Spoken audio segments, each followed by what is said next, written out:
Assalamualaikum warahmatullahi wabarakatuh. Waalaikumsalam warahmatullahi wabarakatuh. Alhamdulillahi hamdan katsiran tayyiban mubarakan fi. Asyhadu an la ilaha illallah wahdahu la syarika lah wa asyhadu anna Muhammadan abduhu wa rasuluh.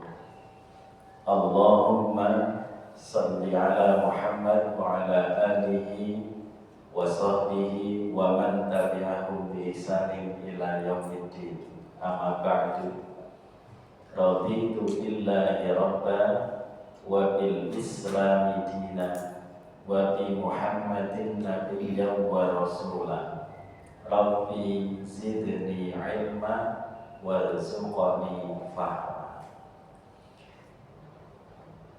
Para asatidzah, baik itu kelompok bermain, tempat penitipan anak maupun taman kanak-kanak Aisyah Bustanul Atfal 3 dan yang tadi namanya adalah Al-Munawwarah, yang semuanya insya Allah senantiasa dirahmati Allah Subhanahu wa ta'ala. Amin. Terkadang sebagai insan pendidik itu memiliki satu masa di mana kita ini mempunyai peran sebagai orang yang banyak diam dan sedikit bicara. Banyak diam dan sedikit bicara. Kalau Muhammadiyah sedikit bicara, banyak bekerja. Tapi kalau pendidik bukan sedikit bicara, banyak bekerja. Karena kalau tidak berbicara, maka transfer of knowledge tidak akan sampai kepada para peserta didik. Saya sebagai guru, maka tugas saya adalah mengolah kata-kata, menggerakkan lisan, mengejawantahkan akal pikiran yang keluar dari relung hati untuk disampaikan kepada anak-anak sebagai peserta didik. Namun pada kalanya, pada saatnya itu haruslah menjadi pribadi yang banyak diamnya dan sedikit bicaranya. Kenapa, Bapak Ibu sekalian? Agar kita memiliki suasana di mana kita bisa berkontemplasi. Maka kemudian diturunkanlah atau diejawantahkanlah kontemplasi ini menjadi bentuk refreshment bagi para pendidik. Refreshment ini hampir mirip dengan retreatment. Tetapi kalau retreatment itu karena dia telah melampaui 3 hal. Apa itu? Yang pertama, karena dia telah pernah bersinggungan dengan yang namanya sickness. Yang kedua, illness. Yang ketiga, disease. Pernah mendengar itu, ibu-ibu? Baru sekarang. Jadi pernah bersinggungan dengan itu, maka butuh retreatment. Illness, sickness, dan disease. Semua ini adalah bahasa asing yang sengaja kemudian secara filosofi mengandung arti yang berbeda. Kalau di bahasa Jawa kan, ketiga komponen ini namanya loro. Satu saja, loro. Bahasa Indonesianya satu saja, sakit. Tetapi berangkat dari filosofi barat, mohon maaf filosofi timurnya nanti, berangkat dari filosofi barat, ternyata orang yang sakit ini bersinggungan dengan 3 hal itu tadi, yakni illness, sickness, dan disease. Nah, disease itu saya balik dari belakang, tulisannya disease. Ini adalah objeknya dari sebuah rasa sakit. Berarti bentuknya atau wujudnya. Contoh,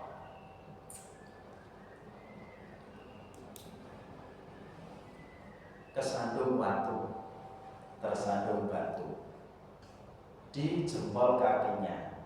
Batunya qadarullah lebih keras daripada kualitas kuku dan kulit, maka kukunya kemudian dan kulitnya menjadi terluka. Nah, ini namanya disease. Maka muncul disaster. Disaster itu untuk penanganan objek dari sakit itu, disease. Jadi wujud dari rasa sakit itu disease. Panu itu juga disease. Dia nggak merasakan sakit, tapi itu sakit, penyakit yang harus diobati.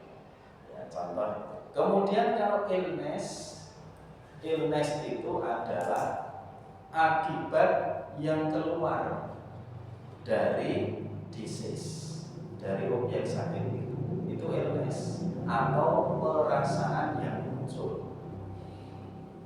Karena ada orang itu yang ketika dia tersandung batu tidak sakit, baik anak TK ini misalnya. Tapi ada yang baru tersandung kerikil aja nangis bengok ada. Nah, ini illness. Maka ketika ditanya, apakah kamu sakit? Sakit. Perasaannya terhadap objek atau disease-nya. Lah kalau sickness itu adalah apersepsinya. Jadi sickness itu adalah predikat yang diberikan terhadap objek sakit itu yang telah dirasakan, kemudian muncul retreatment untuk mengobati sakit itu. Bisa diikuti ya? Ini ada dalam teori filsafat ilmu. Dulu ibu-ibu yang belajar di S1 pendidikan pasti kalau dosennya nggak lupa itu ada materi ini salah satunya. Nah, kemudian refreshment ini adalah merupakan sebuah kegiatan yang asal mulanya karena objek yang dimiliki oleh manusia itu, yakni dalam apakah itu akalnya, apakah itu hati perasaannya, apakah itu fisiknya, itu mengalami sebuah kejumudan atau sampai pada titik tertentu di mana dia sudah jenuh terhadap apa yang telah dilakukan selama ini. Berarti kalau refreshment bagi pendidik, bukan tenaga pendidikan ya, untuk pendidik, untuk guru, maka dia sudah sampai pada kejumudannya. Setiap hari harus bertarung dengan 3 anak yang selalu membuat ulah di dalam kelas. Setiap hari selalu berkecimpung dengan kotoran, baik itu air kecil maupun air besarnya, karena anak itu belum bisa mandiri. Kemudian setiap hari harus mendampingi dengan penuh kesabaran, karena teman-temannya itu bergerak seperti kereta api bus, dia hanya seperti kereta api kelinci. Maka sampailah pada titik kejumudan, kesabarannya hilang. Nah, ketika kesabaran itu hilang, maka akal sehat ini kemudian tergradasi. terkurangi, jadi mengalami erosi terhadap akal pikiran yang jernih. Maka kemudian akan muncul satu karakter yang kadang karakter ini sebetulnya tidak dimiliki, tetapi karena keadaan yang harus mengeluarkan karakter itu, maka karakter itu muncul. Apa namanya? Emosional. Emosi itu baik, tapi kalau ditambahi nal itu sudah tidak baik. Jadi emosional.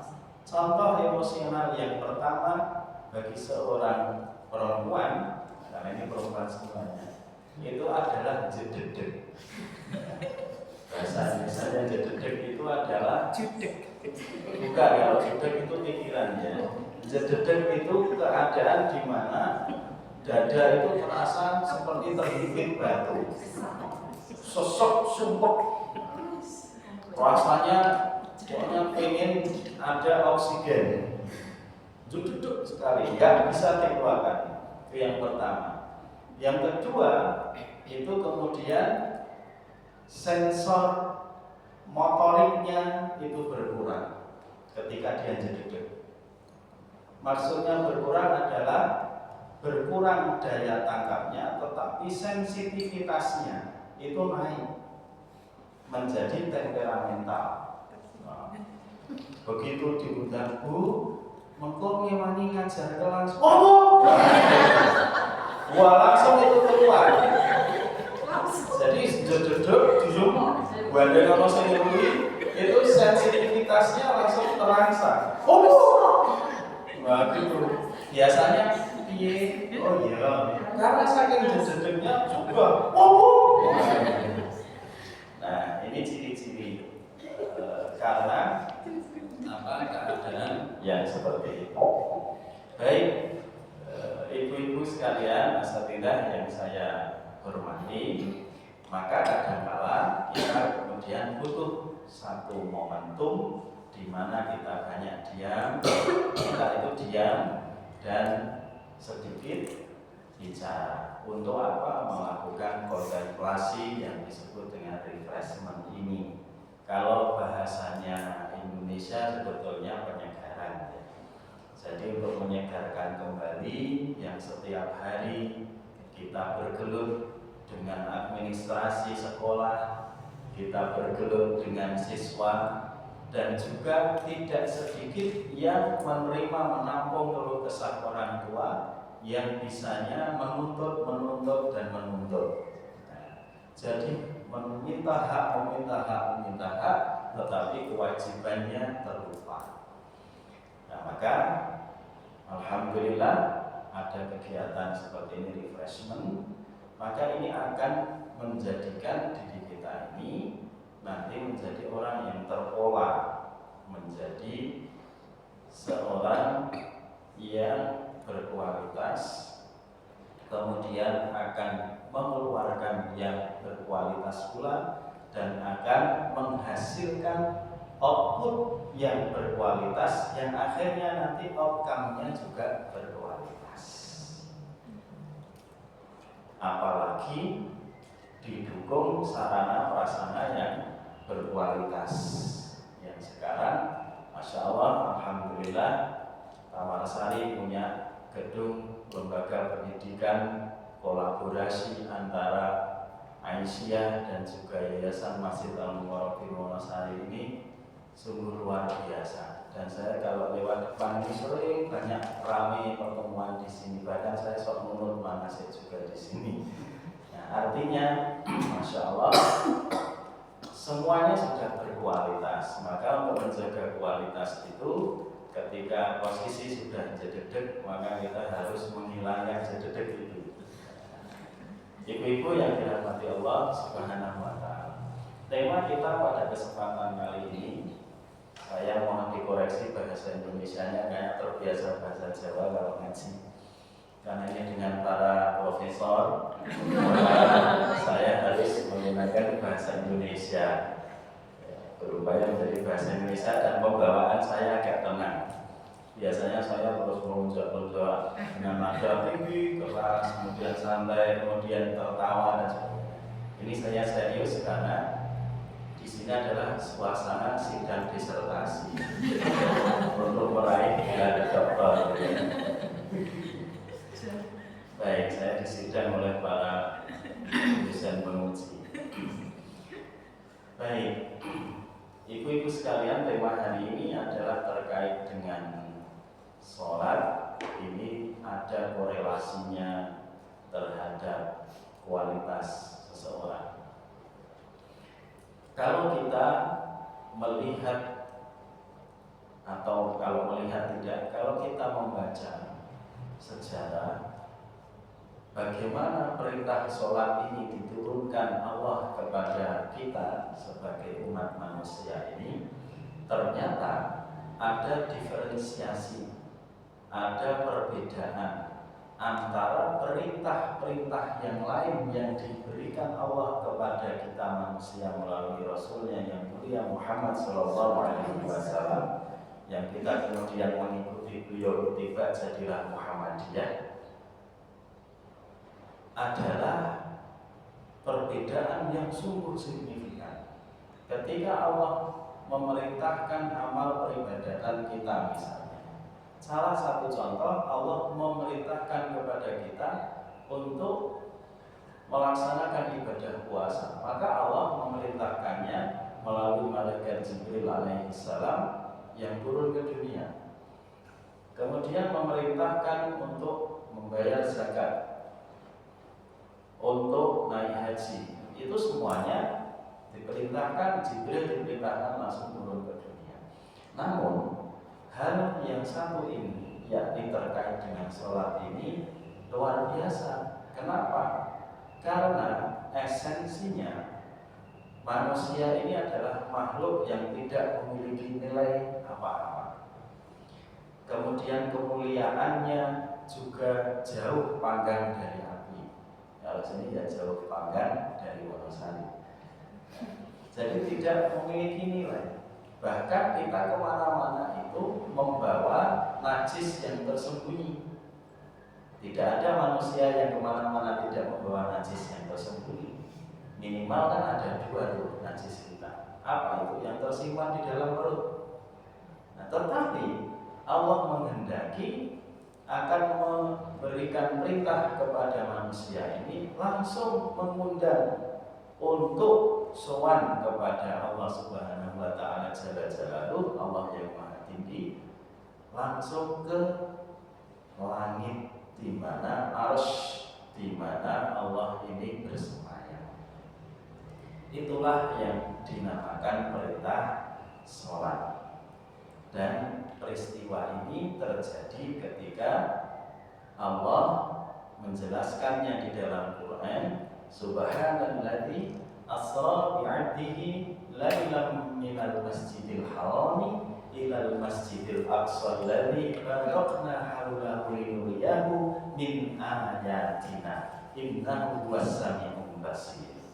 Yakni ketika Allah memerintahkan malaikat Jibril alaihissalam, kemudian memerintahkan makhluknya yang bernama Buraq dalam sejarah itu menemani Rasul Muhammad SAW untuk Isra dari Mekah menuju ke Palestina, menuju ke Baitul Maqdis. Kemudian setelah itu memerintahkan pula untuk Mi'raj ke langit yang tertinggi Sidratul Muntaha untuk menerima perintah yang satu ini, yakni perintah sholat. Ibu-ibu, para asatidzah yang dirahmati Allah Subhanahu wa taala, benarlah kemudian apa yang tertulis di dalam bis dan di dalam truk di belakangnya itu, perbaiki sholatmu maka Allah akan memperbaiki urusanmu. Itu benar, karena itu adalah apa yang telah disampaikan oleh Rasulullah Muhammad Sallallahu Alaihi Wasallam. Asatidzah sekalian, kalau kita bertanya kemudian, atau ada pertanyaan, sebetulnya Allah itu memerintahkan kepada kita untuk apa? Di Al-Quran jelas kita ini diperintahkan untuk beribadah. Wa ma khalaqtul jinna wal insa illa liya'budun, jelas. Kemudian kalau kita menukik lagi, mencari-cari di Al-Quran, maka ada salah satu surat itu yang berbunyi falyabudu rabb hadzal bait. Falyabudu rabb hadzal bait. Ya, baitnya panjang bukan pendek, bukan falyabudu rabb hadzal bait. Kenapa kok panjang? Karena ketika dia mati atau wakaf atau di akhir ayat, maka dari yang dia adalah bacaan qasr atau bacaan pendek menjadi mat, dan matnya jenisnya adalah madlin atau madlain atau bacaan panjang yang lembut seperti panjenengan sami. Kalau saya kasar, karena biasanya laki-laki pekerja kasar. Kalau ibu itu bekerja lembut, maka temannya lembut.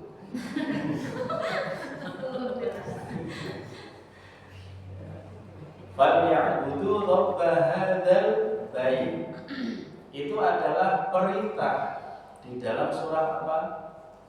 Surah Al-Quraisy di ayat yang ketiga, ya kan?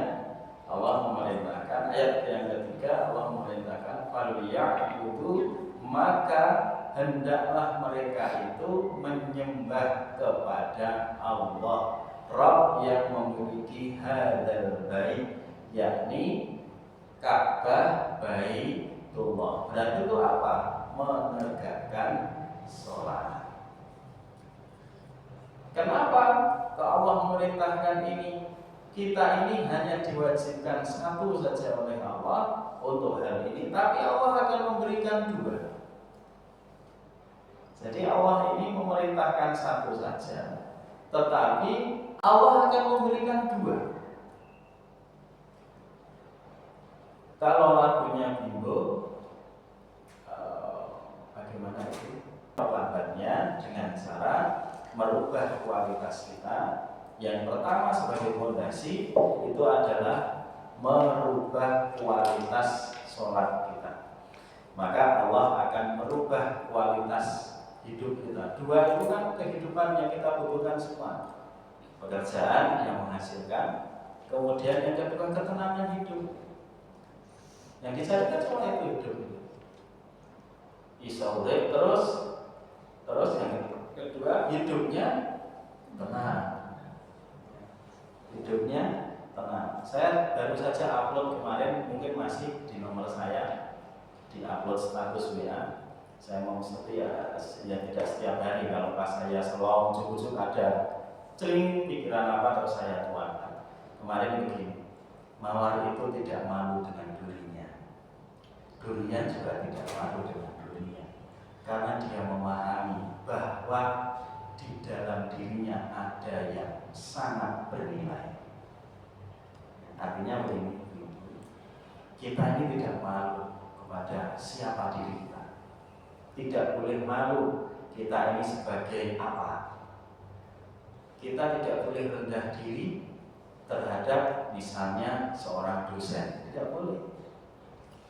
Meskipun kita mengajar anak-anak kecil, dosen tanpa ada kita kayaknya nggak bisa ngajar dia, karena ilmu itu berangkat dari kecil, ya, dari kecil. Maka kita tidak boleh berendah diri, dan di luar kita sebagai pendidik kita juga tidak boleh. Misalnya saya rumahnya hanya seperti ini, sepeda motor saya seperti ini, baju saya hanya seperti ini, merek kosmetik saya hanya Viv.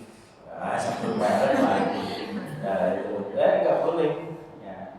Karena kita tidak tahu, karena orang lain kan tidak tahu dengan seperti kita sekarang ini bahwa di dalam diri kita ini ada potensi yang sungguh luar biasa.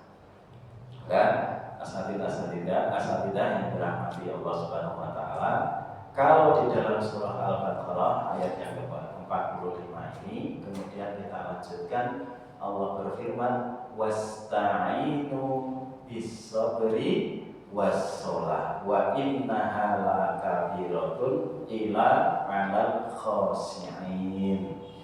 Maka sholat ini kita diperintahkan untuk dijadikan sarana untuk menggapai sebuah tujuan. Wasta'inu bis-sabri was-shalah. Kita minta tolong kepada Allah itu dengan dua cara, yakni dengan cara menegakkan sholat yang berkualitas, kemudian menjaga kesabaran kita. Yakni apa? Sabar dalam mengerjakannya, sabar dalam melakukan sholat itu. Sabar itu jangan kemudian maksudnya orang tergesa-gesa, orang bukan. Sabar mengerjakan sholat itu, sabarnya adalah ketika waktunya tiba kita harus sabar dengan yang lain agar menunggu kita ini menengadahkan tangan yang diawali dengan takbiratul ihram kemudian salam, yakni menegakkan sholat dan berdoa kepada Allah. Itu sabar namanya. Bukan sabarnya sabar sholatnya. Kalau sabar sholatnya alah kowe isih masuk waktunya. Nanggung isih keringetan engko wae. Men keringete asar isih setengah telu tuh baru sholat zuhur akhirnya. Itu kebalik. Sabarnya bukan sabar sholatnya, sabar dalam melakukannya. Artinya yang lain menjadi nomor sekian, yang nomor satu menjadi sholat. Kapan itu? Saat waktu sholat tiba. Itu maksudnya di ayat ini. Lah terus kemudian di dalam hati muncullah sebuah protes. Jangan banyak protes karena jadi protestan. Ya banyak protes. Di dalam hati protes. Lah wong yo nanggung tenan mosok yo kon salat. Nah, hati-hati. Wa innaha apa kata Allah? Wa innaha lakabiratun li qalila. Wa innaha lakabiratun illa 'alal khashi'in. Sabar dalam menegakkan sholat artinya itu tadi mengalahkan yang lain ketika waktu sholat tiba itu terasa berat sekali bagi kita. Kita siapa? Kita yang tidak khusyuk. Kita yang tidak khusyuk dalam sholatnya. Jadi perasaan berat. Coba berat tidak kita sholat on time gitu. Kalau jaringan jawabannya adalah berat, berarti selama ini belum khusyuk. Nah, berat tidak? Berat tidak? Saya tidak mau kabir, tidak mau menyombongkan diri, tapi untuk mengambil pelajaran hikmah. Saya gelo sejak dari Ramadan sampai kemarin saya pas gelo itu karena saya tertinggal subuh sekali. Tertinggal subuh sekali gara-gara saya sakit kepala. Saya gelo sekali. Jadi tertinggal subuh sekali itu saya gelo. Maksudnya tertinggal kemana? Jamaah. Maka saudara semuanya, karena kenapa seperti itu gelo? Karena diperintahkan oleh Allah ini yang diutamakan agar kita memiliki hidup yang berkualitas, apa-apa ditolong oleh Allah, disiapkan oleh Allah. Apalagi yang terakhir, ketika kita ini bisa istiqomah, yang terakhir karena sudah hampir jam 9 saya harus pamit, nanti tidak akan merungsung ke Jogja. Nah ini Allah sudah menjamin untuk diri kita, menguatkan dari surah apa ini tadi? Al-Quraisy. Kita sholat kualitasnya bagus, Allah memberikan yang lebih berkualitas dalam 2 hal. Sudah bisa direkam tadi ya. Nah terakhir Allah itu menjamin kita begini. Innal ladzina qalu rabbunallahu tsumma istaqamu tatanazzalu 'alaihimul malaikatu alla takhafu wa la tahzanu wa abshiru bil jannati allati kuntum tu'adun. Kemarin sore yang memahami rumah kudunya orang bali. Kemarin sore saya sampaikan ini. Kalau lupa itu karena alasannya klasik, sumune wis ora. Jadi orang yang sudah iman kepada Allah, kemudian kualitas sholatnya terjaga, kemudian dia tsumastaqamu, dia istiqomah, berarti wajib menjaga itu, kualitasnya wajib dijaga. Maka apa yang akan terjadi? Wah, sebuah keadaan yang insya Allah sangat istimewa. Apa? Tatanazzalu 'alaihimul malaikah. Allah akan mengirimkan malaikat kepada orang-orang itu yang berkualitas itu tadi dalam sholatnya. Kemudian istiqomah, tetap konsum terus on time, awal waktu. Maka Allah mengirimkan malaikat, kemudian dia memberikan support kepada dirinya dengan apa? Membisikkan terus setiap saat, Allah takhafu wa la tahzanu. Janganlah engkau khawatir, jangan cemas, jangan takut, jangan sedih. Allah ada, Allah selalu ada, Allah selalu mendengar, Allah akan selalu menolong, Allah akan selalu membantu, Allah akan senantiasa memberi apa yang kau minta. Wabshiru bil jannati allati kuntum tu'adun. Dan malaikat itu pula menyampaikan kepada kita, tenang saja, surga di dunia disediakan untukmu, sudah disediakan kalau engkau mau berkualitas tadi dalam menghamba kepada Allah, dalam sholatnya dan istiqomah. Maka surga dunia ada disediakan. Kemudian surga yang sesungguhnya nanti juga sudah dikapling di sana, saingan dengan Anak Kusuma. Sudah disediakan tuh nama-namanya, ini kaplingnya Bu Jun, ini kaplingnya Bu Gira, ini kaplingnya Bu Nani, betul ya? Bu Nani, Bu Roni, Bu yang lain.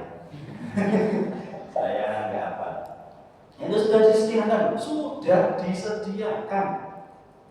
dalam catatan kita menjaga kualitas dan istiqomah. Kalau kita ngeliro, kaplingnya bisa diserobot oleh orang lain.